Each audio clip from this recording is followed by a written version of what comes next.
الحمد لله نحمده ونستعينه ونستغفره ونؤمن به ونتوكل عليه ونعوذ بالله من شرور أنفسنا ومن سيئات أعمالنا من يهده الله فلا مضل له ومن يضلل فلا هادي له ونشهد أن لا إله إلا الله وحده لا شريك له ونشهد أن سيدنا ونبينا ومولانا محمدا عبده ورسوله أرسله بالحق بشيرا ونذيرا وداعيا إلى الله بإذنه وسراجا منيرا صلى الله على سيدنا محمد وآله الأبرار وأصحابه الأخيار وأزواجه الطيبات الطاهرات.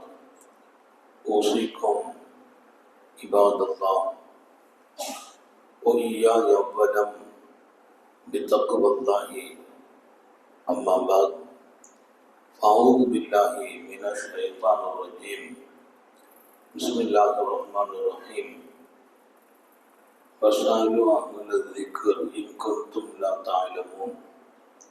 وقال نبي الله سيد البشر محمد رسول الله صلى الله عليه وسلم ما بارك الله فيما ازددت في علما أو كما قال صلى الله عليه وسلم. எல்லாம் வல்ல அல்லாஹ்வின் அன்பும் மேலான கருணையும் நமக்கெல்லாம் வந்து சேரட்டுமாக. மது உயிரினும் மேலான கண்மணி ஹாத்தமுன் நபியின் முஹம்மது ரசூலுல்லாஹி ஸல்லல்லாஹு அலைஹி வஸல்லம் அவர்களின் அன்பையும் ஷஃபாஅத்தையும் பெறுவதற்கு அல்லாஹ் நம் எல்லோருக்கும் தௌஃபீக் செய்வானாக. வல்ல ரஹ்மான் நமக்கும் நம்முடைய பெற்றோர், மனைவி, மக்கள், குடும்பத்தார் யாவருக்கும் உயிர் உள்ள வரையிலும் உடல் சுகத்தை நசீபாக்கி தருவானாக. மருத்துவமனை கஷ்டம், அதன் சிரமம், செலவுகளில் இருந்து நிரந்தரமான பாதுகாப்பை அல்லாஹ் எல்லோருக்கும் கொடுத்தருள் புரிவானாக. வானம் பூமியினுடைய ஆபத்துகளை விட்டோம், முசீபத்துகளை விட்டோம், கெட்ட முடிவுகளை விட்டோம் நம்மையும் நம் குடும்பத்தையும் பாதுகாத்து அருள் புரிவானாக. அவனுடைய படைப்புகளின் தீங்குகள் அனைத்திலிருந்தோம் நம்மையும் நம் சமூகத்தையும் காத்தருள் புரிவானாக. அல்லாஹுவின் மகத்தான பேரருள், அருமையான என் அன்பு பிள்ளைகள், மாணவ கண்மணிகளுக்கு ஒரு சில நிமிடங்கள் உங்கள் கவனம் இங்கே இருந்தால் ஒரு அழகான எதிர்காலம் நமக்கு காத்திருக்கிறது. பெரிய பெரிய மனிதர்களாக மிக உயர்ந்த அதிகாரத்திலும் பதவிகளிலும் இருந்தவர்கள் இந்த வயசுல தான் அவர்கள் அறியப்பட்டார்கள். இங்கே இருந்து எடுத்த அந்த திறன்கள் தான் பின்னால் அவர்களை உயர்த்தியது. யாரும் பெரிய அதிகாரத்தோடு பூமிக்கு வரல. அவர்கள் வளர்ந்து உருவான போது அவங்க முகத்தை பார்த்து அல்லாஹ் தேர்ந்தெடுக்கிறான். ஒரு நல்ல காலம் நீங்கள் இருக்கிற கல்வி காலம். இந்த காலத்தை சரியாகவே நீங்கள் பயன்படுத்துகிற போது எதிர்காலம் உங்களை வரவேற்க காத்திருக்கிறது. அதனால இங்கே பேராசிரியர் பெருமக்கள், நிறுவனத்தின் முதல்வர் உட்பட நிர்வாக பெருமக்கள், நம்முடைய மரியாதைக்குரிய முத்துவலி சாஹிப் போன்ற இங்கே எல்லோரும் அமைந்திருக்கிற இந்த சபையில் ஒரு இரு நிமிடங்கள் உங்கள் கவனத்தை மட்டும் இங்கே ஆக்கிக் கொள்ள வேண்டும். 3 விஷயங்களை எப்போதும் நீ எடுத்துக்கிறோம். லைஃப் நல்லா, பிற்காலம் நல்லா. இந்த 3ம் எல்லா காலத்திலும் இருக்கணும். இன்னைக்கு நம்ம எடுக்கிற துவக்கம் இப்போது லைஃப் லாங்கா பாதுகாக்க. முதல் விஷயம் சொல்வார்கள், தேடும் வேட்கை. தேடுதல் வேட்கை. ஆற்றலை, திறமைகளை, அறிவை வளர்த்து கொள்ள வேண்டும் என்கிற அந்த நிலையை நீ எப்போதும் மனசில் வச்சுக்கணும். திறமையை வளர்க்கணும். நான் தான் முதல்ல வரணும், ரேஞ்சில் வரணும், ஃபர்ஸ்ட் ரேஞ்சு வரணும், வர முடியல, பரவாயில்ல, அடுத்த தடவை வரணும். மனசு தளராமல் திறமைகள் வளர்க்க. மனசை தளரக்கூடாது. இப்ப நம்ம போனோம், இந்த வருஷம் நம்மளால முதல் இடத்துக்கு வர முடியல, பரவாயில்ல, அடுத்த தடவை முயற்சிப்போம்.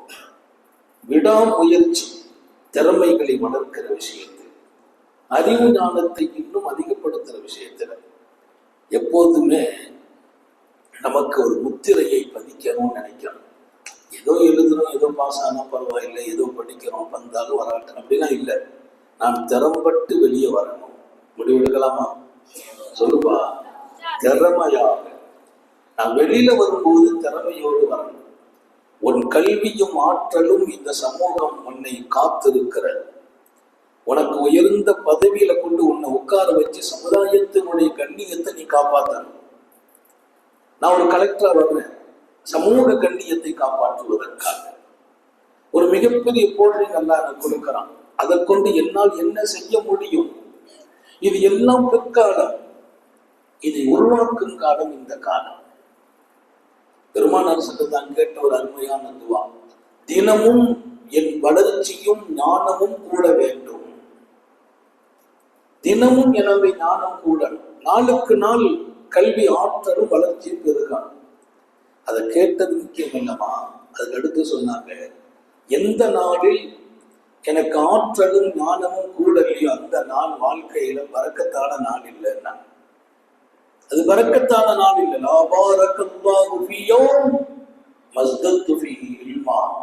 கல்வி ஞானம் என்னைக்கு கிடைக்கலையோ, கூடுதல் நேத்த மாதிரி என்னைக்கு இருக்குது கூட இல்ல, அந்த நாள் பறக்கத்துக்குரிய நாள் அல்ல. ஒரு நாள் பறக்கத்தாகணுமா, என் அறிவு வளர வேண்டும். திட்டமிட்டு நீங்கள் தேடுங்கள். ஒவ்வொரு நாளும் வளர்ந்துகிட்டே போகலாம். கடந்த ஆண்டு நான் 60% எடுத்திருக்கேன். இந்த ஆண்டு அதை 70 ஆக்கம், 80 ஆக்கம், 90 ஆக்கம். நான் கல்லூரியில இருந்த காலம் அனைத்திலும் 100க்கு 100 மதிப்பெண்ணிலேயே இருந்தேன். எங்க காலேஜில் நான் தான் ஃபர்ஸ்ட்.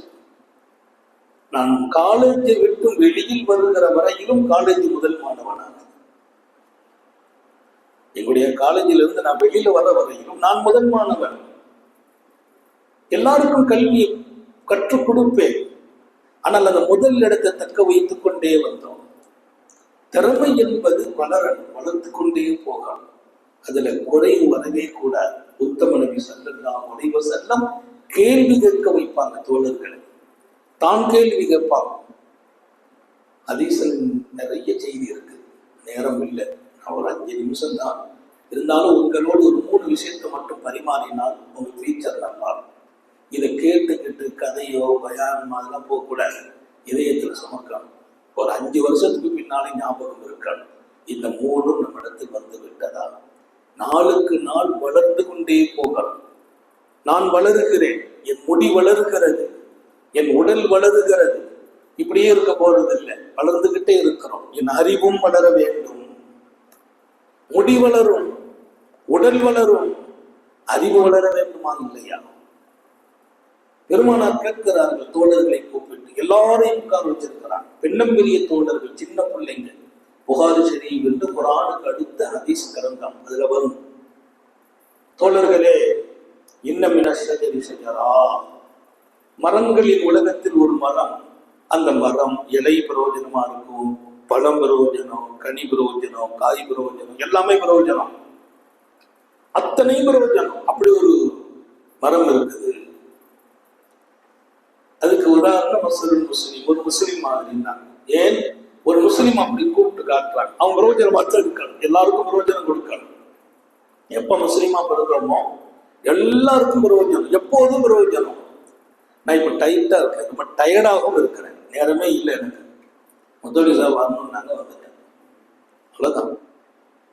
எனக்கு இன்னைக்கு சிரமம் இருக்குது. காலையில பேசியிருக்கேன், நீண்ட பயணம். காலையில 4 மணி நேரம் பயணம் செய்தேன். ஒரு இடத்துல 4 மணி நேரம் கார்லயே போயிட்டு வந்திருக்கேன். ராத்திரி 9 மணி நேரம் கார்ல பயணம் செய்திருக்கேன். நேற்று மதியம் 3 மணிக்கு பயணம் புறப்பட்டு ராத்திரி 1 மணிக்கு தான், 12 மணிக்கு தான் ஊருக்கு வர்றேன். எல்லாமே இந்த இடத்துல. டயர்டா இருக்கு, ஓய்வு எடுக்கணும். திட்டமிட்டே வந்து இலியாசத்தை சொன்னேன், ஓய்வு எடுக்கணும், யாரையும் உள்ள விட்டுறாதீங்க என்ன. எல்லாம் கரெக்டு. கூப்பிட்டாங்க, வந்தோம். நான் சொல்வதை ஞாபகம் வையுங்கள், நான் பிரயோஜனம் கொடுக்க வேண்டும் இருக்கும் வரையிலும்.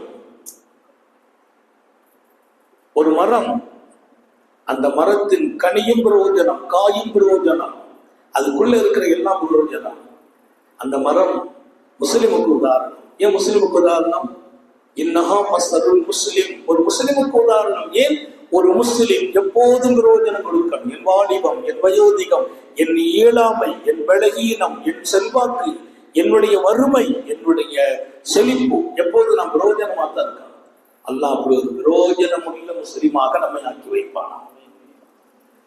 எப்பவும் பிரயோஜனம் கொடுக்கணும், யாருக்கும் தீங்கு செய்திடக்கூடாது.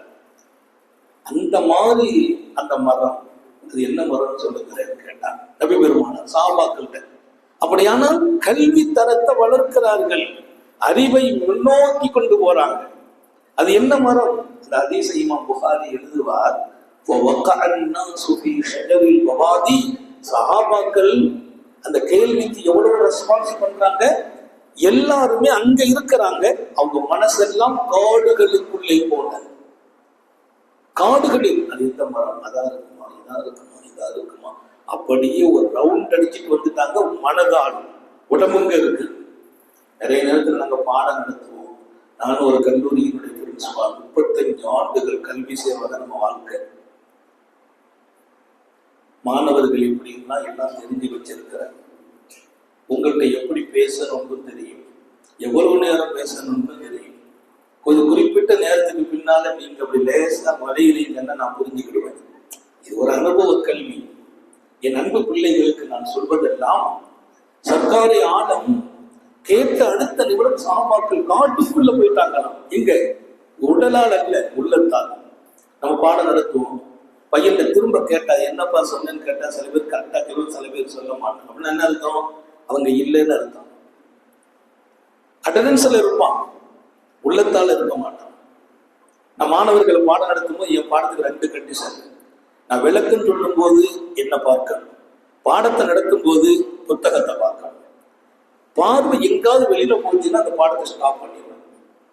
உன் பார்வை அங்க போயிட்டு நான் சொன்ன எந்த விஷயம் மனசுல இருக்காதுன்னு முழு கவனத்தோடு அவனை கொண்டு வந்தது. இது நம்முடைய கல்லூரியில நம்ம நடத்துகிற அணுகுமுறை. சஹாபிகள் உள்ளமெல்லாம் போனது காடுகளுக்குள்ளால்.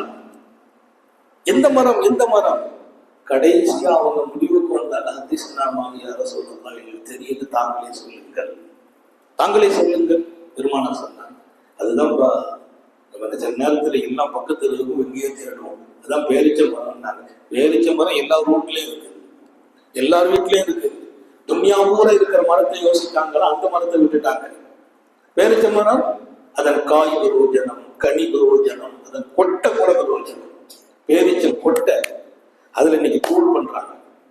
காய் அபார சக்தி.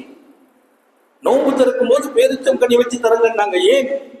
அடுத்த நிமிஷம் நான் எந்த எலர்ஜியை இழந்திருக்கிறேனோ நோம்பு வைத்து அத்தனையையும் வாயில போட்டு வெந்த உடனே உடம்புல அந்த தேவையான கலோரியை கிடைச்சுக்கணும் பேரிச்சம்பழத்துல. அதனாலதான் பேரிச்சம்பழம் வைத்து நோம்பு திறந்து சுண்ணத்து. அவ்வளவு பவர். எல்லாம் பிரயோஜனம் அதுல இருக்கு. ஆனா பல மொத்தமும் பிரயோஜனம். எல்லாம் முடிஞ்சு போச்சு, சபா முடிஞ்சிச்சு, கலந்துச்சு, வந்தாங்க. உமர் ரலியல்லாஹு மகன் அப்துல்லா இப்னு உங்களை மாதிரி சின்ன பிள்ளை, அவர் வீட்டுக்கு வந்தார். சொன்னார், பாப்பா நாயகம் ஸல்லல்லாஹு அலைஹி வஸல்லம் கேள்வி கேட்டாங்களே, உங்களுக்கு பதில் தெரிஞ்சிச்சான்னு கேட்டாங்க பாப்பாட்ட. பாப்பா அமைதியா இருந்தாங்க. மகன் சொன்னாரு, எனக்கு தெரியும், பெருமானார் கேட்ட உடனே அது பேரிச்சம்பழம்னு தெரியும். என்ன மகன் சொல்ற, நீ சொல்லிருக்கலாமே, சொல்ல. என் மகன் ஆற்றலை காட்டுகிறான் என்றால் எனக்கு பெருமை இல்லையா? நீ சொல்லியிருக்கலாமே. இல்ல பாப்பா, உங்களை மாதிரி பெரிய பெரிய ஆட்கள் எல்லாம் அமைதியா இருக்கும் போது நான் எஞ்சி பேசுறேன், அது ஒழுக்க வெளியே உட்கார்ந்துட்டேன்னா. இந்த 2 விஷயம். ஒரு மாணவன் இப்படித்தான் ஒழுக்கத்தோடு வளர வேண்டும். ஒரு ஆசிரியரும் பெற்றோர்களும் இப்படித்தான் மகனை தூக்கி நிறுத்த ஆசைப்பட வேண்டும். அவனை தூக்கி நிறுத்தணும்னு வாப்பா ஆசைப்படணும், ஆசிரியர்கள் ஆசைப்படணும். ஒரு பையன் ஒழுக்கத்தை வேணும். நான் ஒழுக்கத்தை கருதி அமர்ந்தேன். அப்பா சொன்னாங்க, நீ இந்திய சபையில பதில் சொல்லி இருந்தா அரபு நாட்டில் இருக்கிற விலைமதிக்க முடியாத செந்நிறம் ஒட்டகம் எனக்கு பரிசா கிடைக்கிறது விட என் மகன் மேடையில விளக்கம் சொல்லிட்டுதான் எனக்கு பெரிய பாக்கியம். நான் அறிவு வளர வேண்டும், வளர்க்க முயற்சிக்க. முயற்சி தான் பெருமானார் கேள்வி கேட்டு சஹாபிகள் சபையை உற்சாகப்படுத்துவார். அதனால எங்கேயும் எப்போதும் தேடுதல் இருக்கட்டும், தேடிக்கிட்டே இருக்கணும். கல்வி இங்க வளர நிறைய உருவாகும். நம்ம எதுவுமே தெரியாதுன்னு இருக்கக்கூடாது. அல்லாஹ் அந்த தோல்வியை வளர்க்குவாங்க. ரெண்டாவது ஒழுக்கம் நிறைய இருக்கணும். ஆசிரியர்களை மதிக்கணும், பெற்றோர்களை மதிக்கணும், நம்மை விட வயசுல மூத்தவர்களை மதிக்கணும். ஒழுக்கம் இல்லையா அவனுக்கு கல்வி கிடைக்காது. திறமையை வச்சு கல்வி அல்ல, ஒழுக்கத்தை வச்சு கல்வி. ஒழுக்கம் இருக்கணும். எப்போதுமே வாழ்க்கையில் அடக்கம், பணிவு, அமைதி, நல்ல பேச்சு இருக்கணும், நல்ல செயல் இருக்கணும். பெரியவங்களை கண்டா சலாம் சொல்லணும், சின்னவங்களை கண்டா அரவணைக்கணும், பெற்றோர்களிடத்தில் கனிவு இருக்கணும். இப்படிப்பட்ட சிறந்த ஒழுக்கம் உங்கள் வாழ்க்கையில் இருக்கணும். ஒழுக்கத்தை மட்டும் நீங்க இழந்துடக்கூடாது. நம்ம அசால்ட்டா இருக்கிறது, கவனம் இல்லாமல் இருக்கிறது, அது இருக்கக்கூடாது. ஒழுக்கம் என்பது ஒரு தனி சொத்து. கல்வி காலத்தில் உருவாக்குங்க. எப்போ? மவுத்து வரைக்கும் இருக்கணும். மவுத்து வரைக்கும் கல்வியை தேடணும். நான் ராத்திரி 2 மணி வரைக்கும் முடிச்சுட்டு சன்னாத்தில் இருப்பேன், தேடிக்கிட்டு இருப்பேன் கல்வியை. 3:30 மணிக்கு தாஞ்சத்துக்கு எஞ்சிக்கணும். ஏன்? தேடுதல் என்பது முக்கியம். நம்பர் 2 ஒழுக்கம். 3வது சொல்லி முடிப்பேன். மிகச்சிறந்த வாழ்க்கையில நீ எப்போதுமே உன்னிடத்தில் பாதுகாத்து கொண்டு வர வேண்டிய அம்சங்கள். நபிகள் நாயகம் ஸல்லல்லாஹு அலைஹி வஸல்லம் சஹாபாக்களை உருவாக்குன அம்சம் இல்லைங்களா? 3வது அம்சம் ஞாபகம் வச்சுக்கலாம். முதலில் என்ன சொன்ன? சொல்பா, தேடுதல், வளரணும், உயரணும், நிறைய தெரிஞ்சுக்கிடணும், ஞாபக சக்தி வளர்த்துக்கணும். இன்னைக்கு பாடம் நடத்தினா நாளைக்கு மறந்துடுறாங்க நிறைய பிள்ளைங்க. மறக்கக்கூடாது. நினைவாற்றல் நம்மளும் இருந்து கொண்டே இருக்கணும். அதுக்கடுத்து ஒழுக்கத்தை நீங்கள் வளர்க்கணும். 3வது மிகப்பெரிய அம்சம் மார்க்கப்பற்றோடு உருவாகும். இந்த நிறுவனங்கள் எல்லாம் மார்க்கப்பற்றுதான் இங்கே முக்கியம். கல்வியோடு, ஒழுக்கத்தோடு, மார்க்கப்பற்று. எந்த சூழலிலும் இந்த மார்க்கத்தில் களங்கம் வருவதை போல் நான் நடக்கக்கூடாது. தொழுகையா சரியா இருக்கணும், தொழுகையா சரியா இருக்கணும். இது மார்க்கம், வணக்கம், மார்க்கப்பற்று. வணக்கத்துல குறைஞ்சிடக்கூடாது. நோன்பு காலமா நோன்பு வைக்கணும், தர்மம் கொடுக்கணுமா கொடுக்கணும். யாராவது வழி தெரியாம நிற்கிறாங்க, வழிகாட்டம். இதுவெல்லாம் மார்க்கம். அப்ப மார்க்கப்பற்றோடு ஒழுக்கத்தோடு கல்வியில் முதல் இடத்தில் இருக்கணும். 3 தான் ஹயாத்து பூரா வேணும். எப்போதும் திறமையோடு உருவாக்கணும், எப்போதும் ஒழுக்கம் இருக்கணும், எப்போதும் மார்க்கப்பற்று இருக்கணும். தொழுகை, இபாதத்து, வணக்கம். ஸல்லல்லாஹு அலைஹி வஸல்லம் காலத்தில் நடந்த ஒரு குட்டி செய்தி சொல்லி முடிக்கிற. பெருமானாருடைய சஹாபிகளிலே உமைர் இப்னு அபி வக்காஸ் ஒரு தோழர், சின்ன புள்ள, 13 வயசு. பத்ர் யுத்தத்துக்கு பெருமானார் ஆண்டு சேர்க்கிறாங்க. அவங்க காக்கா, அவங்க அண்ணன் சாது இப்னு அபி வக்காஸ், அவங்க கூட இவரும் சேர்ந்து வந்துட்டாரு. போர்க்களத்துக்கு பெருமானார் ஆள் அனுப்பும் போது வயசு கேட்பாங்க. 15 வயசுல தான் அனுமதிப்பாங்க. அது அனுமதிக்க மாட்டாங்க. எல்லாத்தையும் உள்ள அனுப்புறாங்க. இவரை காணல. சாது இப்னு அபி வக்காஸ் என் நம்பியை தேடி தேடி பார்த்த ஆளை காணல. எங்க போயிட்டாரு? ஒளிஞ்சிருக்கிறார். கண்டுபிடிச்சு தூக்கிட்டேன். என்னப்பா எல்லாரும் இராணியை சொல்லுதா? நாயும் சொல்லாரு, சரி என்னை பார்த்துக்கூடக்கூடாதுன்னு ஒளிஞ்சிருக்கிறேன். பெருமானார் என்ன பார்த்துடக்கூடாது. எப்படிப்பா நம்பி கண்டு விட்டு மறைய முடியும்? ஏன்பா அப்படி ஒளிஞ்சு கிடக்க? பெருமானார் பார்த்தா வயசை கேட்பாங்க, கம்மின்னா வீட்டுக்கு அனுப்பிடுவாங்க.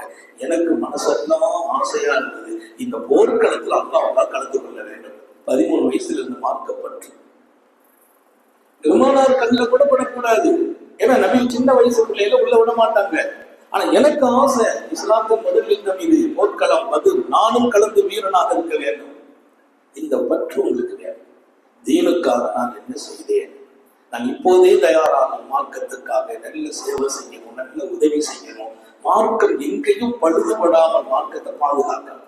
செல்லம்மா மறைஞ்சுக்கிட்டாங்க. மாணவி சத்தத்தால் தூக்குறாங்க, கொண்டு விட்டாங்க, உள்ள போயிட்டாங்க. சாது இப்னு வக்காஸ் போயாரு. இவர் உள்ள வர்றாரு. பெருமானார் வயசு எத்தனைன்னு கேட்டாங்க. 13. நீ உமாவுக்கு ஹிதமத்தா இருந்துக்கப்பா, நீ வரவான்டா. உமாவுக்கு போய் ஹிதமத்து, நீ வரவான். சின்ன வயசுப்பா. அவர் அழுதுட்டார். அழுதாருன்னா எப்படி அழுகிறார்? பெருமானாரே யோசிக்கிற அளவுக்கு சாபாக்கள் கண்கள்ல கண்ணீர் வர்றவருக்கு அழுதார். என்னை திரும்பி அழைக்கிறார். யாரும் சொல்லலாம். பெருமானார் பார்த்தாங்க, இவ்வளவு ஆழமான நம்ம ஒரு ரூல்ஸ் வச்சிருக்கிறோம். 15 வயசு தாங்கிற ரூல்ஸை பார்த்த வேண்டும். இப்போ அவர் அழுகை பார்த்து பெருமானார், ஏன்பா அழாதப்பா? இல்லை நாயகம், என்ன அனுப்பிடாதீங்க, நான் ஒரு திட்டத்தோடு வந்திருக்கேன். என்ன திட்டப்பா? இந்த போரில் நான் கலந்து மார்க்கத்துக்காக பணியாற்றி மார்க்கத்தை தூக்கி நிறுத்தி கடைசியாக நான் கொல்லப்பட்டு ஷஹீதாகணும், என் உயிர் பிரியணும். உயிர் பிரியணும்னு சொல்ற வயசு 50 வயசு 80 வயசு ஆகுது, 13 வயசு. பெருமானார் சாபாக்கள் வியந்து போயிட்டாங்க. தலையில துவா செய்து தட்டி கொடுத்து உள்ள போக மாட்டாங்க, உள்ள அனுமதிச்சாங்க. அதே மாதிரி அந்த போர்க்களம் முடியும் போது இந்த தீன் இன்றைக்கு நிற்கிறது என்றால் பதில் தியாகம், அவர்களின் ரத்தம். அதில் ஷஹீதானவர்களில் அந்த 13 வயசு வாலிபர் ஒருவர் உமைர் பின் அபீ வக்காஸ், பேர் ஞாபகம் வச்சுக்கோங்க. அப்ப எவ்வளவு பெரிய தியாகம், மார்க்கம், தொழுகை, இபாதத்து, தீனுக்காக அர்ப்பணிப்புங்கிறதெல்லாம் உங்களுடைய உணர்வுகளிலேயே கலக்கணும். நல்லது செய்ய எப்போது எல்லாருக்கும் நல்லது செய்யணும். எல்லா தோல்வி செய்வானா, இதை பொருந்திக் கொள்வானா. சார் சொல்லும் போது 5 நிமிஷம் சொன்னாங்க, கிட்டத்தட்ட அரை மணி நேரம் பேசியிருக்கேன். ஏன்னா உங்களுக்கு எல்லாம் நாங்க பேசுறதுல ஒரு இன்பம் இருக்குது. கஷ்டத்தை தாண்டி நீ வளர்ந்து வரக்கூடியவங்க நாளை எதிர்காலம் ஜொலிக்க பிரகாசமாக நம்மை சுற்றி இருக்கிற எல்லா மக்களுக்கும் மதங்களை கடந்து மனிதாபிமானத்தோடு சகோதர உணர்வோடு நாம் மற்றவர்களோடு உதவியோடு உபகாரத்தோடு வாழ ஜெயித்து காட்ட, எல்லாருத்தையும் ஜெயித்து காட்ட. ஒன்று ஒழுக்கம், சொல்வான் கல்வியின் திறமையை ஆற்றலை வளர்த்துக் கொள்ள வேண்டும் என்ற அந்த உணர்வு. 3வது வணக்கம், மார்க்கம் பற்று. இது 3ம் லைஃப்லாக நீ பாதுகாத்த நல்ல நாடு போன்று அல்லாஹ்வும் பாராட்டுவான், ஆளச் செய்வானா. நீண்ட நெடிய நாட்கள் நோய் நொடிகள் இல்லாமல் உடல் ஆரோக்கியத்தோடு மனநிறைவோடு இன்பத்தோடு அல்லாஹ்வை நின்று வணங்கி வழிபட்டு வாழும் நசீபையும் பாக்கியத்தையும் எல்லாம் அல்ல அல்லாஹ் உங்களுக்கும் எனக்கும் நம்மை ஈன்றெடுத்த தாய் தந்தையர்களுக்கும் நமது மனைவி மக்கள் உற்றார் உறவினர் யாவருக்கும் கொடுத்தருள் புரிவானாக. நமது உயிரினும் மேலான கண்மணி ஆத்தமும் நபியின் முஹம்மது ரசூலுல்லாஹி ஸல்லல்லாஹு அலைஹி வஸல்லம் அவர்களை கனவிலும் நனவிலும் கண்டு கிடைக்கும் பெரும் பாக்கியத்தை அல்லாஹ் நம் எல்லோருக்கும் கொடுத்தருள் புரிவானாக என நல்ல துஆக்களோடு உங்கள் எல்லோருடைய துஆவை ஆதரவைத்து என் வார்த்தைகளை நிறைவுபடுத்துகிறேன். வாஹிரு தஅவானா அல்ஹம்துலில்லாஹி ரப்பில் ஆலமீன். அஸ்ஸலாமு அலைக்கும் வரஹ்மத்துல்லாஹி.